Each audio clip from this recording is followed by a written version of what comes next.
Et je suis content d'être au milieu de vous, pouvoir prier avec des frères qui craignent le Seigneur et qui aiment le Seigneur. Je pense que vous aimez tous le Seigneur, non? Amen. Vous êtes attachés à lui. C'est important, c'est important. Surtout en ces temps de la fin, c'est très important. Moi, je voudrais parler d'un sujet, je ne vais pas prendre vraiment la Bible, mais je veux parler d'un sujet que le Seigneur me met à cœur depuis un certain temps, c'est l'oubli de l'alliance. On peut remarquer en ces temps de la fin, plus les temps sont durs, on oublie les promesses que le Seigneur nous a faites. L'alliance qu'on avait au commencement, quand on a commencé notre parcours avec lui. Moi, par la grâce du Seigneur, ça fait quelques temps que je marche avec lui, mais c'est ces 2 dernières années que j'ai compris qui était le Seigneur et quelle alliance il avait avec moi. Parce que vous savez,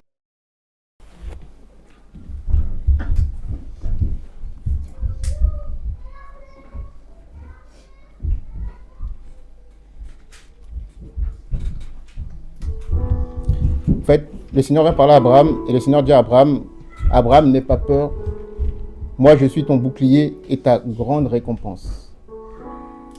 Mais Abraham répondit quoi au Seigneur? Il dit, Adonai, que me donneras-tu? Je m'en vais sans enfant et le fils qui aura l'acquisition de ma maison, c'est Eliezer de Damas. Abraham dit, voici, tu n'as pas donné de prospérité, voilà le fils de ma maison sera mon héritier. Et voici la parole que Yahweh lui est apparue en disant, celui-ci ne sera pas ton héritier, mais celui qui sortira de tes entrailles sera ton héritier.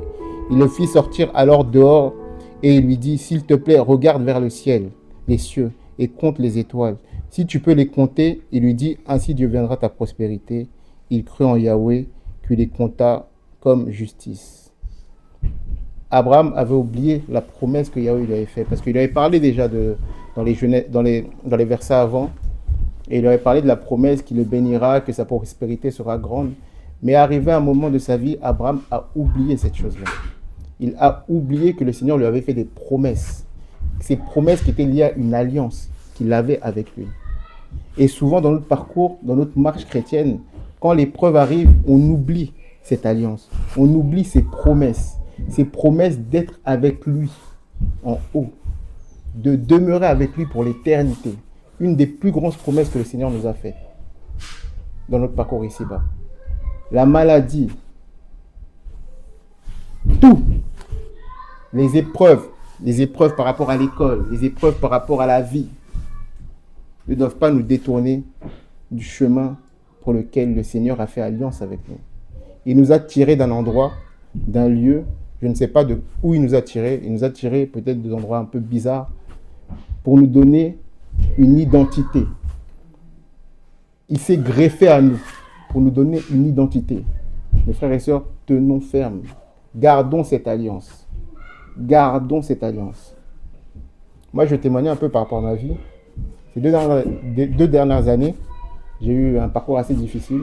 J'ai perdu une sœur, ma mère est tombée malade, et il y a eu beaucoup de choses. Et je vous dis, dans ces moments précis, vous vous dites, mais Seigneur, est-ce que tu es encore là? Et le Seigneur est venu à moi et m'a dit, souviens-toi d'une chose, de mon alliance. Et cette alliance me permet de tenir ferme jusqu'aujourd'hui. Parce que le Seigneur a fait une alliance avec moi et il m'a promis beaucoup de choses. Et moi, je crois fermement, comme le Père dans la foi Abraham, que j'irai le rejoindre là-haut. Amen. Et là-haut, il y a la joie, la paix, il y a l'amour, il y aura tout. Et sur cette promesse que j'avance. Et qui me permet de demeurer aussi dans la marche. Frères et sœurs, ne baissons pas les bras.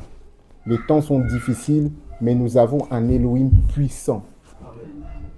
Puissant. Et au parcours qu'il nous donne avec lui, jusqu'au ciel. Donc si une personne est découragée, je voudrais vraiment la réconforter dans cette voie. Yeshua est réel et je peux en témoigner devant vous. Ça fait quelques années qu'on marche avec lui, c'est dur, c'est très très dur, mais Yeshua est réel. Juste laissons-nous comme des enfants, comme de l'argile façonnée à son image. Façonnée à son image. Nous ne faisons pas des Elohim à notre image. Laissons qu'il nous façonne à son image. Amen. En tout cas, que le Seigneur vous garde et soyez bénis. Amen.